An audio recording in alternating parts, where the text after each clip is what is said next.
ಕನ್ನಡ ನಾಡು, ಇದು ಕನ್ನಡಿಗರ ನಾಡಿಮಿಡಿತ. KPS magnet ಹೆಸರಿನಲ್ಲಿ ಸರ್ಕಾರಿ ಶಾಲೆ ಮುಚ್ಚುವ ನೀತಿಗೆ ಧಿಕ್ಕಾರ ಧಿಕ್ಕಾರ. ಬೇಕೇ ಬೇಕು, ಬೇಕೇ ಬೇಕು. ನಮ್ಮೂರ ನಾವು ಎಐಡಿಎಸ್ಒ ಹಾಗೇನೆ ಊರಿನ ಸರ್ಕಾರಿ ಶಾಲೆ ಉಳಿಸುವಂತ ಸಾರ್ವಜನಿಕ ಶಿಕ್ಷಣ ಉಳಿಸಿ ಅಂತೇಳಿ ಹೋರಾಟ ಸಮಿತಿನ ರಚಿಸಿಕೊಂಡು ಕಳೆದ 6 ತಿಂಗಳಿಂದ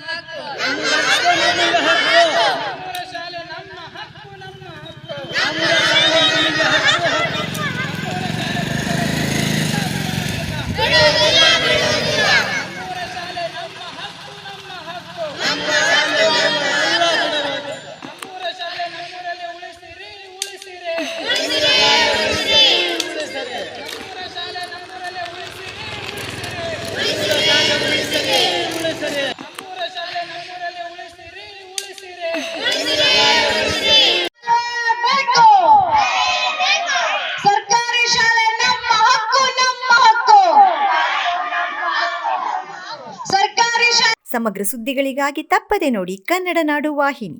ಸಬ್ಸ್ಕ್ರೈಬ್ ಮಾಡಿಕೊಳ್ಳಲು ಕೂಡಲೇ ಪಕ್ಕದಲ್ಲಿ ಕಾಣುವ ಬೆಲ್ ಐಕಾನ್ ಕ್ಲಿಕ್ ಮಾಡಿ ನೋಟಿಫಿಕೇಶನ್ ಪಡೆಯಿರಿ.